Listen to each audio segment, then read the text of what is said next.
On Blues Radio International, it's Jesse and Audrey taking you to Chicago for famed recording engineer, producer, and chairman of the Blues Foundation, Michael Freeman. Hi, Michael. Hi, Jesse. How are you? We're fine. We're great to be with you today, and we're really appreciative of your taking the time to speak to us. I wanted to spend a little time before we talk about the Blues Foundation to get for our audience your incredible background. You're obviously not a Chicago native, and somehow you got all caught up in the blues. I know. It's a long story, but I originally came.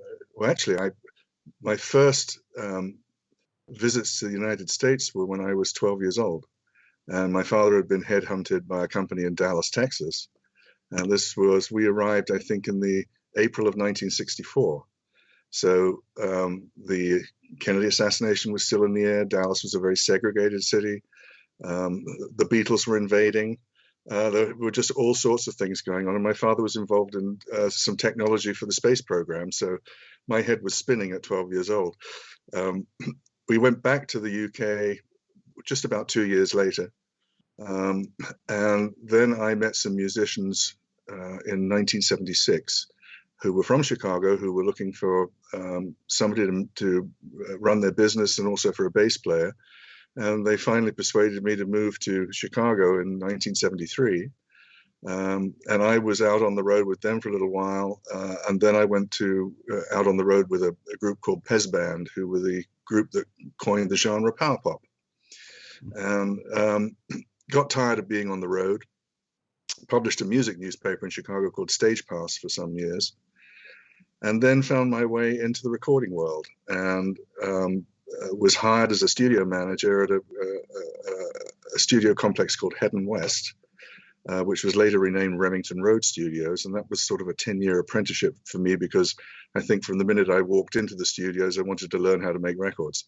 So I ran the business by day and made records by night and learned how to do it all. I went out in 1986 as an independent engineer and producer, and by that time I had amassed a modest discography with quite a diverse set of people.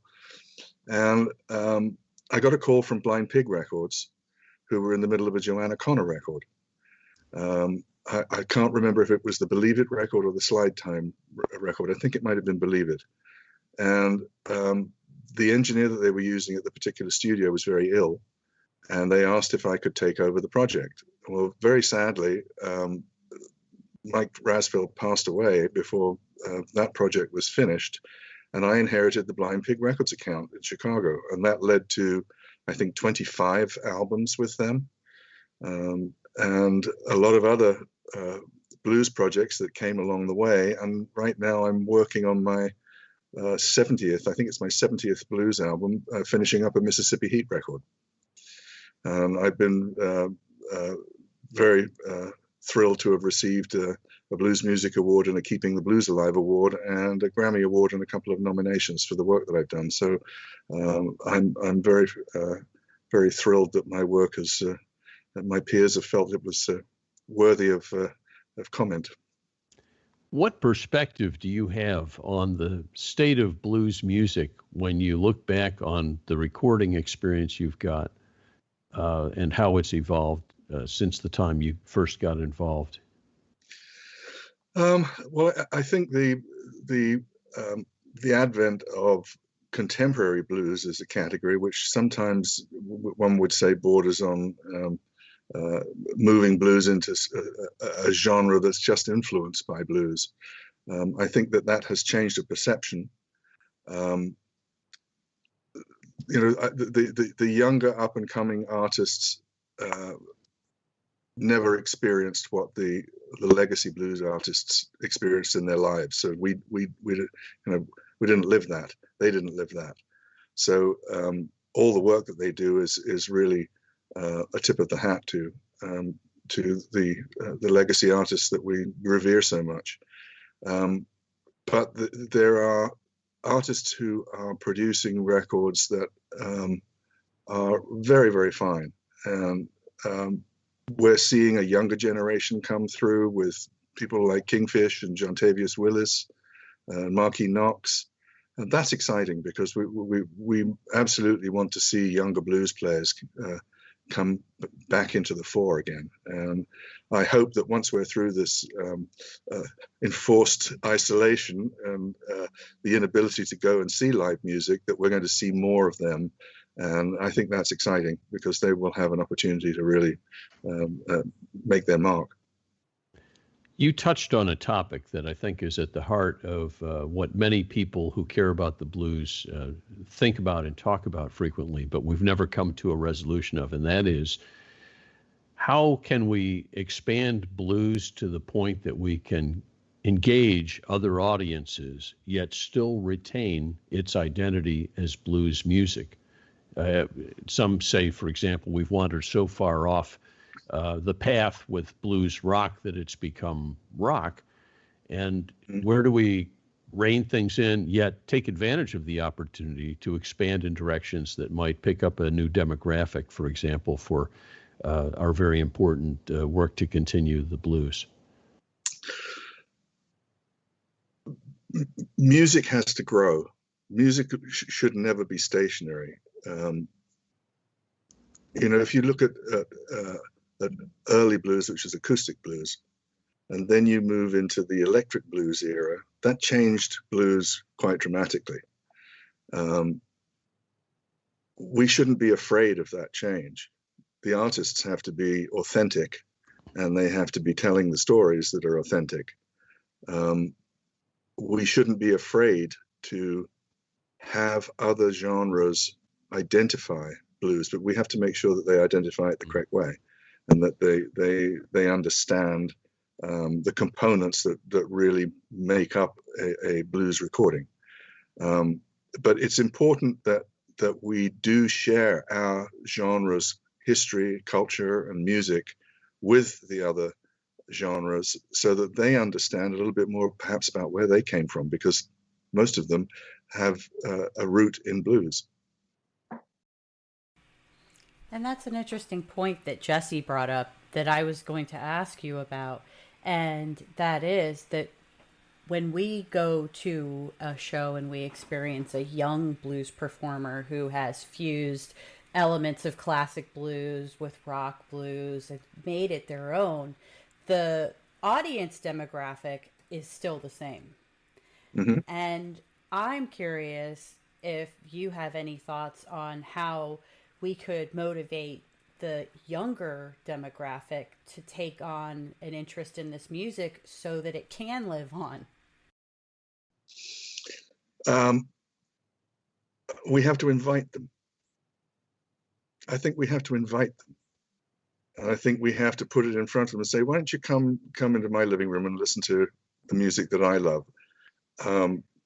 I teach master classes in recording at Columbia College in Chicago. And I very often bring in Chicago blues players because the music is very open and easy to record for the most part, and it gives the students a good foundation of very good basic recording techniques. But it also introduces them to blues music and roots music. And many of them have commented to me about how they have reacted positively to this. Now, that's just one isolated incident.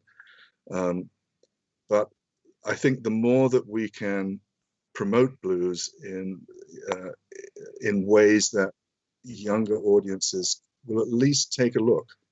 If they're not invited, they're not going to find blues. We have to find a way to get their interest. And I think that also is going to be incumbent on the artists there too. I know there have to be some exciting young blues artists that a younger audience will attach to. I'm sure we will have them. I know that young audiences that have seen Kingfish have been blown away. We have to invite them. We have to find a way to invite them to our living room and listen to our records. And that's an excellent idea. And we've talked to several young people that are actively involved in the blues, either touring or getting their feet wet with wonderful things like the Pine Top Perkins Foundation, and you have these wonderful young youths, Kingfish, for example, Aaron Coburn, Jake Kolak. A lot of these kids, they go into blues and they use it as a segue to another genre, be it rock, Americana, country, whatever it is.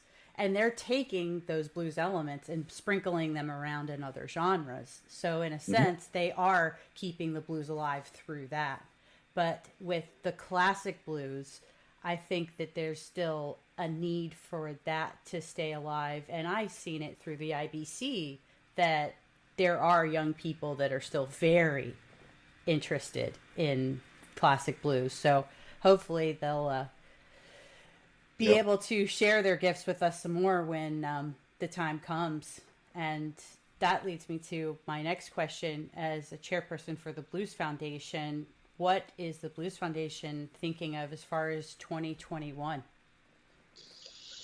Good question. We're actually about to have, the board of directors is about to have a meeting about what we're going to do in 2021. And that includes serious conversations about the IBC, the International Blues Challenge, and the BMAs, the Blues Music Awards. Certainly the IBC is not going to be a live event this year. We are looking at some different options to provide our IBC audience worldwide with an alternative virtual event. It won't replace the IBC, but it will be in lieu of an IBC of 2022. And then we need to talk about what we're going to do for the BMAs in May. So there are some two very serious conversations are about to take place, and we will keep you posted. And the $1 million question, I suppose, is that everybody is whispering in my ear right now is, do you suppose that the BMAs are going to be an in-person event? I don't know. I can't speculate on that. Perfect. I think that the main concerns are the state and local authorities, what they wish us to do, and what Memphis wishes us to do. We have to consider the fact that a lot of people are going to be very hesitant to travel. There are many different concerns about having a live event in 2021 that we have to take into consideration, and it's going to be a bit of a work in progress. I think we're going to plan for both eventualities for the BMAs, but we'll have to see as time moves along what we can and can't do. And safety, of course, is our absolute primary concern with the COVID situation. So that's going to determine what we can and can't do. And are there any ideas sprinkling around the foundation about things that can be done next year? Well, again, it will be some sort of virtual presentation if we can't do something live. So that, again, is going to be part of the conversations that the board of directors are about to have and with the staff. At the moment, our primary concern is the IBC and what Understood. We're going to do. Yeah. That's taking up all the bandwidth right now. Once we've made those decisions, I think then we're able to look at different programs, different fundraising possibilities, finding new sponsors. I'm encouraged by the thought that a virtual IBC will reach many more people around the world than we could with an in-person IBC, which I think will, in the future, attract more people to come and visit. But that's also very attractive to a sponsor who sees thousands more people available to promote the IBC around the world. Yes, and certainly someone who's been to the IBC, it defies words. You certainly do have to experience it in person. And I think that the more people that could have an example of what it's like brought Yes. to them, I think that's a fantastic idea. I can only imagine the people that it could reach. Yeah.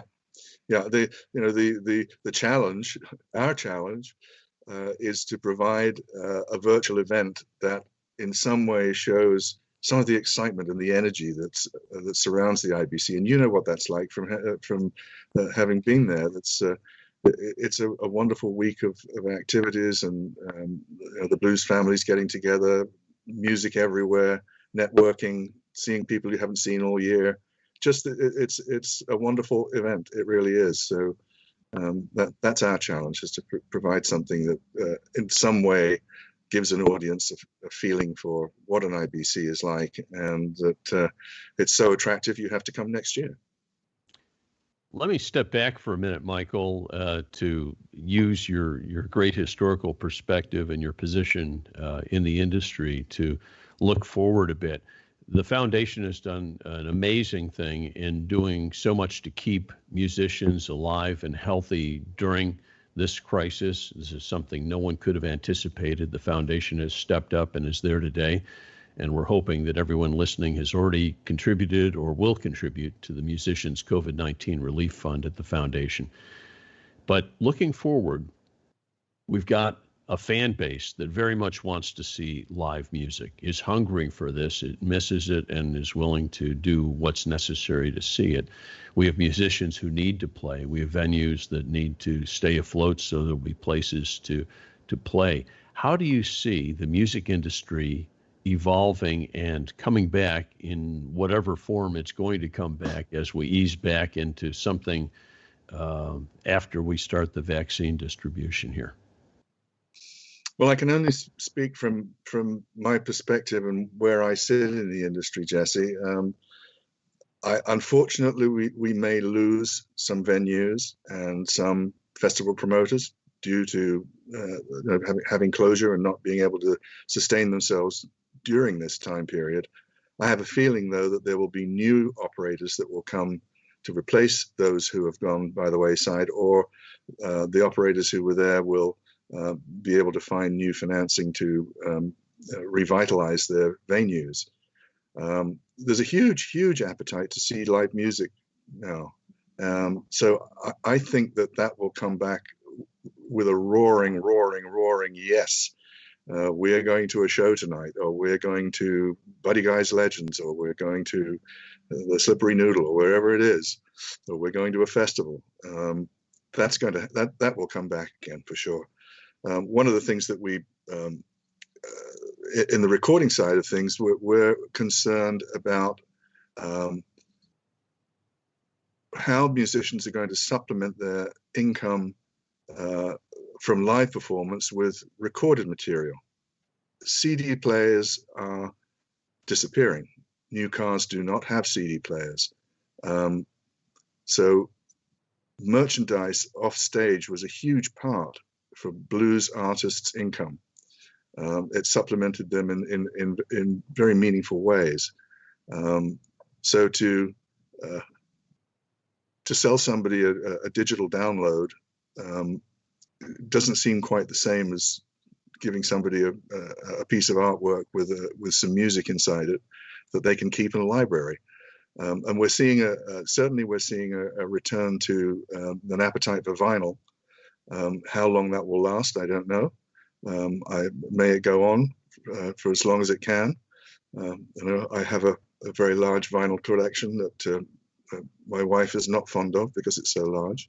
But one of the great things about the vinyl revival has been that young people have been getting together socially and sharing their albums the way I did as a teenager. That's how we all got to learn about the different music that we loved.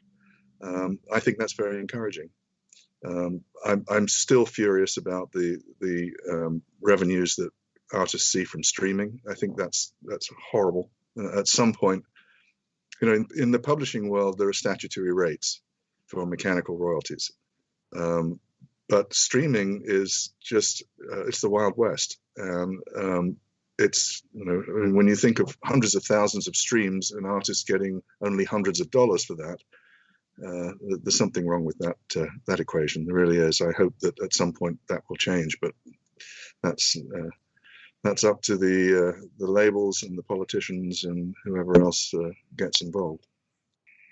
Well, Michael Freeman, thank you for joining us today from Chicago to talk about these important matters. And thank you on behalf of everyone at the Blues Foundation and in the blues world for coming on with us today. Do you have any closing thoughts to share with our audience? Listen to blues music, buy blues music, support blues music. And thank you very much for having me on your show, Jesse and Audrey. It's a pleasure always. Thank you, Michael. Thank you so much. Such a pleasure. Hi there, it's Jesse and Audrey from Blues Radio International. During the coronavirus pandemic, the Blues Foundation's COVID-19 Relief Fund, the Heart Fund, and the Blues Foundation has provided immediate assistance to the musicians that we love. If you'd like to provide any contribution to any of these funds, please visit blues.org. You can also write the foundation and send a check. The address is 421 South Main, Memphis, Tennessee. Thanks for being with Blues Radio International and joining us as we continue our tour and support the great work of the Blues Foundation. Please continue to visit us during our viral antiviral world tour and know that Blues Radio International and the Blues Foundation will always be here for you. Thank you very much from Jesse and Audrey at Blues Radio International.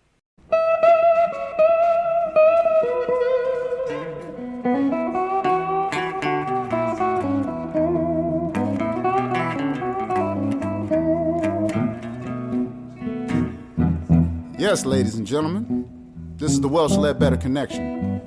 Monster Mike Welch, Mike Ledbetter, and you are listening to Blues Radio International. Keeping the blues alive, yeah, yeah, yeah. I'm talking about Blues Radio International.